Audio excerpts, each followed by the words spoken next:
जी दोस्तों, अस्सलाम वालेकुम। मैंने कोई 19 साल पहले एक पाकिस्तान की मईशत के ऊपर एक किताब लिखी थी, हु बैंकरप्टेड पाकिस्तान, कि पाकिस्तान को दिवालिया किसने किया। ये मैं आपको टाइटल दिखाता हूँ उसका।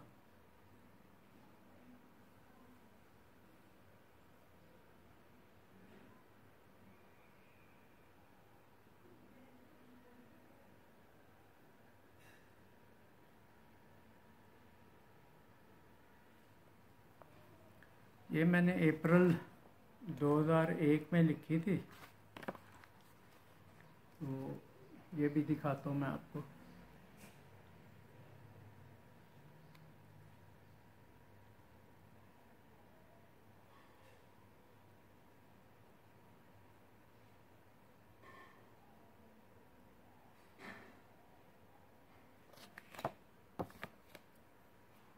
अब ये इसका मैं आपको बैक पेज दिखाता हूँ। आपको थोड़ा सा डिफरेंट नज़र आएगा, क्योंकि वो जवानी के दिन थे।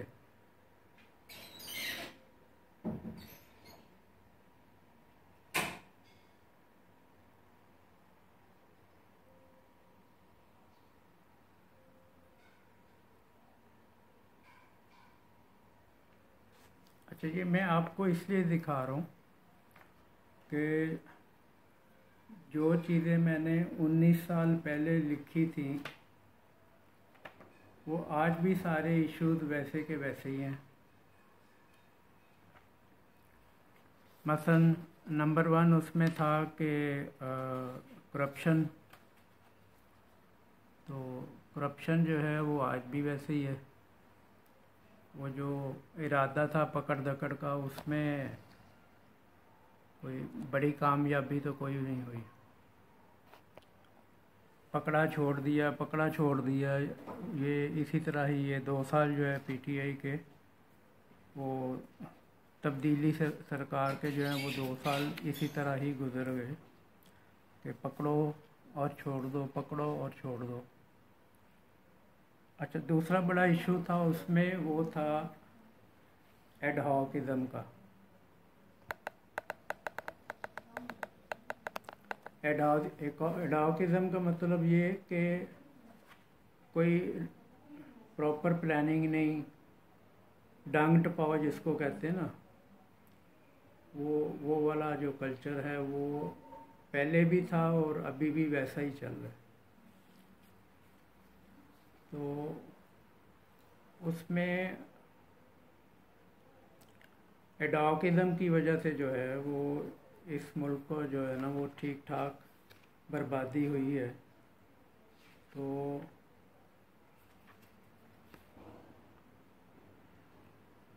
यानी इसमें जो हमारे दोस्त हैं, सीनियर जर्नलिस्ट हैं, वो सकलैन इमाम है, अभी आजकल बीबीसी लंदन में हैं, उसके साथ। तो उन्होंने एक मेरे लिए एक आर्टिकल लिखा था इस किताब के लिए। वो लिखा था डेट बॉम्ब, यानी एक वक्त आएगा कि ये जो कर्जा है पाकिस्तान का, ये पाकिस्तान के लिए बम से भी ज़्यादा ख़तरनाक साबित होगा। तो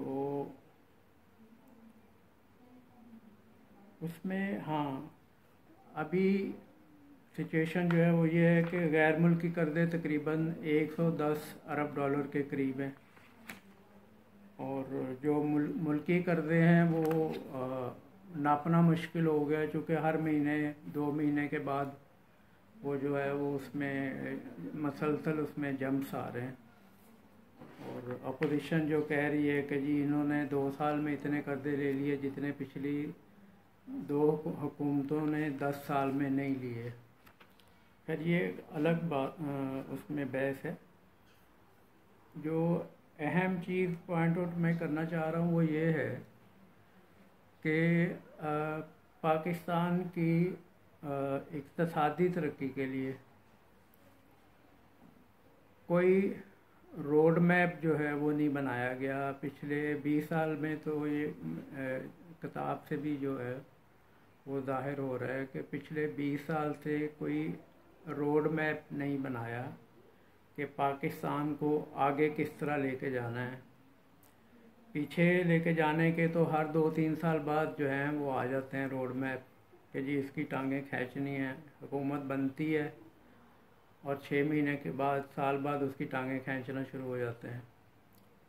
आगे जाने का जो है वो इस वक्त पाकिस्तान में कोई एक इदारा ऐसा नहीं जिसकी ज़िम्मेदारी हो कि भी वो पॉलिसी प्लान करेगा 10 साल के लिए, 15 साल के लिए, 20 साल के लिए, और जो भी हुकूमत आएगी वो उसको इम्प्लीमेंट करेगी। ऐसा कोई इदारा नहीं, बनने भी नहीं दिया।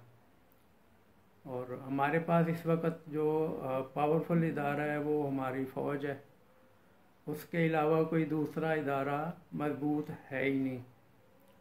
और उस वजह से जो है पाकिस्तान को इतना नुकसान हुआ है कि आज भी हम वहीं खड़े हैं जहाँ पे 20 साल पहले खड़े थे।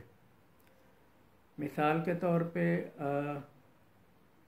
पाकिस्तान का कोई, मुझे आप बता दें कोई फेमस ब्रांड जो पूरी दुनिया में पॉपुलर हो, कोई 1-2 मुझे नाम बता दें। मैं 30 साल से सहाफ़त में हूँ और उसमें मेरा ज़्यादा जो स्पेशलिटी है वो बिज़नेस और फाइनेंस, कॉमर्स वगैरह से ही है। और मैं 25 साल से ज़्यादातर इन्हीं इश्यूज़ पे लिख रहा हूँ। बाकी अमेरिकन 1-2 ऑर्गेनाइजेशंस हैं उनके लिए लिखता हूँ, वो टॉपिक थोड़े से डिफरेंट होते हैं, पॉलिटिकल भी होते हैं और उसमें मिलिटेंसी वगैरह जैसी उनकी रिक्वायरमेंट है वैसे होते हैं। तो ब्रांड हम कोई भी 20 साल में इंटरनेशनली कोई भी पॉपुलर नहीं कर पाए।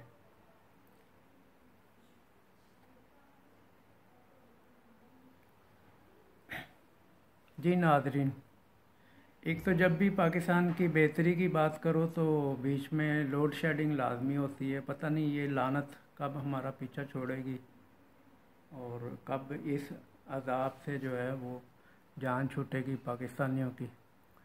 तो बात हो रही थी लॉन्ग टर्म प्लानिंग की और उसकी ब्रांड्स की। अब मैं मिसाल आपको देता हूँ जापान की। जापान की आबादी 12 करोड़ है और हमारी आबादी जो है वो 22 करोड़ के करीब है। आप अंदाज़ा लगाएं कि जापान की एक्सपोर्ट साल की कितनी होंगी, ज़रा थोड़ा सा आप गैस करें, कोई छोटा मोटा गैस करें ताकि आपको अंदाज़ा हो कि जापान की एक साल की एक्सपोर्ट्स कितनी हैं 12 करोड़ की आबादी के साथ, और हमारी जो है 22 करोड़ की आबादी के साथ एक्सपोर्ट्स कितनी हैं वो बताते हुए भी शर्म आती है। 2019 में जो जापान की टोटल एक्सपोर्ट थी वो 708 अरब डॉलर थी और पाकिस्तान की तकरीबन 24 अरब डॉलर से कम थी। और जापान की सिर्फ अमेरिका को जो एक्सपोर्ट थी एक साल में 2019 में वो 140 अरब डॉलर की एक्सपोर्ट थी। तो मैं देख रहा था अभी, रिसर्च कर रहा था कि जापान के जो फेमस ब्रांड हैं जो पूरी दुनिया में फेमस हैं उसमें टोयोटा है, मित्सुबिशी है, होंडा है और निसान है, हिटाची है, सोनी है, पैनासोनिक और कैनन है, लेक्सस है और 7-Eleven है उनका, याहू है, प्ले स्टेशन है और इसके अलावा और भी हैं। ये वो हैं जो बहुत ही पॉपुलर हैं, वो मैंने उनका ज़िक्र किया है। वो अगर 12 करोड़ की आबादी जो है वो 700 अरब डॉलर से ज़्यादा की साल की एक्सपोर्ट कर सकती है तो हमें क्या तकलीफ़ है। अच्छा, मज़े की बात यह है कि हमने ट्रेडिशनल आइटम के ऊपर ही पाकिस्तान को रखा है, जिसमें टेक्सटाइल है। किसी ज़माने में उसकी 70% एक्सपोर्ट होती थी, अब 60 से भी नीचे आ गई है टोटल एक्सपोर्ट के। तो ना हम टेक्नोलॉजी में आगे बढ़े हैं, ना हम आईटी में आगे बढ़े हैं, और ना हम सॉफ्टवेयर में आगे बढ़े हैं। और इसके बाद मैं आपको मिसाल देता हूँ अमेरिका की, कि अमेरिका ने इस वक्त आईटी में और टेक्नोलॉजी में वो लीड कर रहा है पूरी दुनिया में। मसलन गूगल ग्रुप अमेरिका का, और YouTube America, eBay America, master card America, visa card America, और ये जो कंप्यूटर्स हैं एचपी, ये भी अमेरिका। इंटेल जो मदरबोर्ड यूज़ होता है हर कंप्यूटर में, ये भी अमेरिका। तो उसके अलावा भी उनके, हाँ, जिलेट ब्रांड है, आईफोन है, अमेज़ॉन है, फेसबुक है, मैकडोनल्ड है, केएफसी है, लंबी लिस्ट है। उनकी अमेरिका की जो पॉपुलेशन है वो 35 करोड़ है, हमारी 22 है। तो कोई बहुत ज़्यादा फ़र्क नहीं है, लेकिन इकोनॉमी में जो है वो इस वक्त चाइना और यूएसए जो है वो उनका आपस में मैच चल रहा है। और जो उन दोनों में से जो है वही इकोनॉमी में तो अभी चाइना को ही बता रहे हैं कि जी वो लीड कर रहा है, और अमेरिका जो है वो क्लेम कर रहा है कि जी नहीं अभी हमारा ही नंबर है। उसके 2-3 क्राइटेरिया हैं, अगर उसमें से देखा जाए तो चाइना नंबर 1 है इकोनॉमी में। अच्छा, अब हम बात करते हैं अपने प्यारे पाकिस्तान की, कि इसका क्या करना है। अभी सीपैक वगैरह तो चलता रहेगा, ये तो इस तरह ही है कि हमें जो जिधर कोई ले जाता है हम चल पड़ते हैं। जवाहरलाल दौर में हमें अमेरिका जो है अफ़गानिस्तान ले गया तो वहाँ जहाद करते रहे। मुशर्रफ दौर में हमें यहीं ठेका मिल गया तो हम यहीं बैठ के जो है अपने लोगों के साथ लड़ते रहे, और फिर दुश्मनियाँ बढ़ती गईं। अब चाइना जो है उसने सीपैक में एंगेज किया पाकिस्तान को। अब वो किस रुख पे जाएगा ये अभी तो बिफोर टाइम होगा कुछ भी कहना, लेकिन चाइना चूँकि पाकिस्तान का एक ट्रस्टेड फ्रेंड है और लॉन्ग टाइम ट्रस्टेड फ्रेंड है, वो अमेरिका की तरह नहीं है कि एक हाथ पे डॉलर रखता है और दूसरे पे मिसाइल मारता है। ये चाइना की, ये पाकिस्तान के हवाले से ये पॉलिसी नहीं है। अच्छा, अब हमें ये करना चाहिए कि लॉन्ग टर्म पॉलिसी बनाएं, और सारी दुनिया इस वक्त जो है वो आईटी पे काम कर रही है। अभी कोरोना में जो लोग सरवाइव किए वो आईटी की बेसिस पे किए है, जिसमें ई कॉमर्स भी आ गई आपकी, और उसमें ऑनलाइन जो है वो ट्रेडिंग आ गई, ऑनलाइन आपका बिज़नेस आ गया सारा। तो सबसे पहले आईटी का करना चाहिए, और उसके बाद टेक्नोलॉजी जो है, टेक्नोलॉजी में देखें ना उसकी वैल्यू बहुत ज़्यादा है।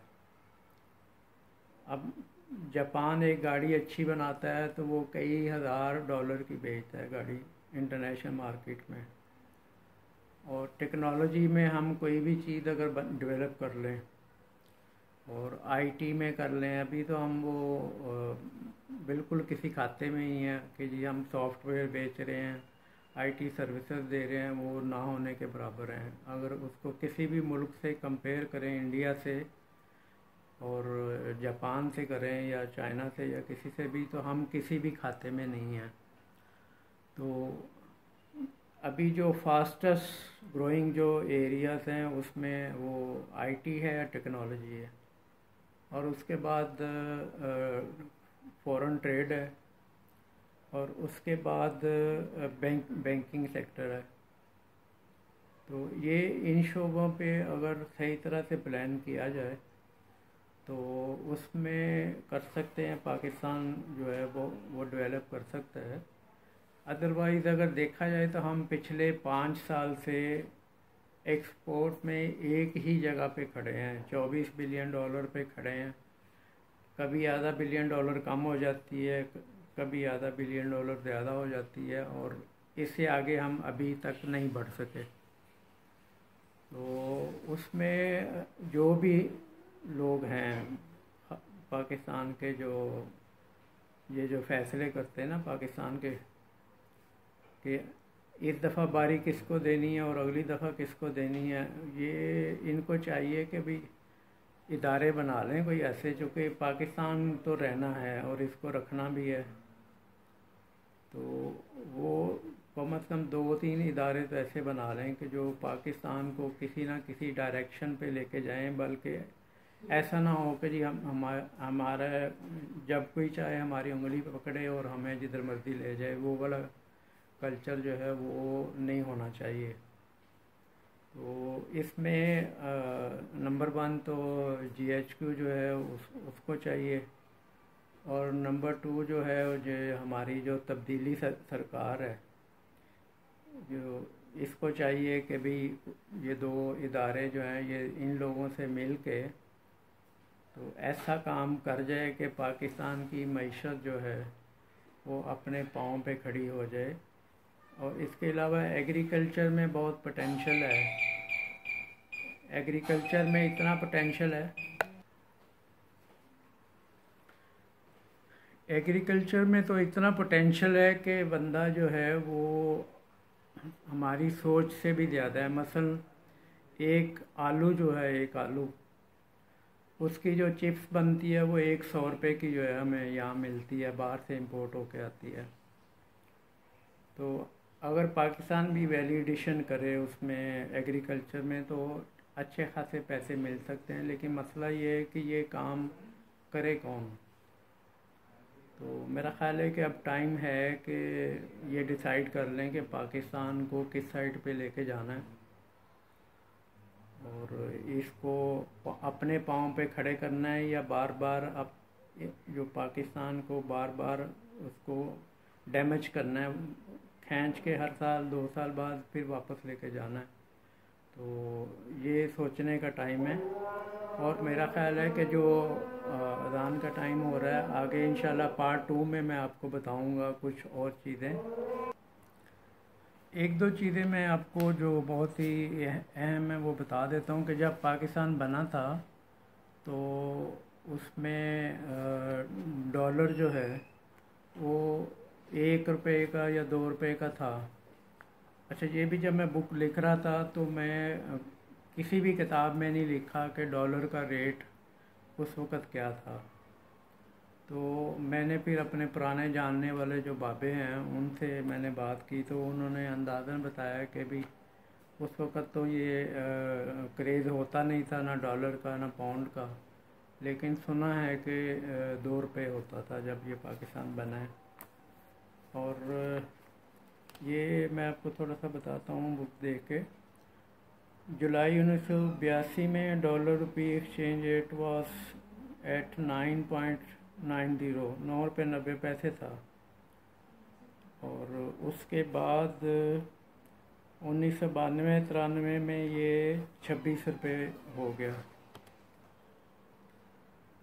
और 1992-93 26 हो गया। फिर 1995 में ये 39 रुपये हो गया, और 1996 में ये 43 रुपये पे चला गया। और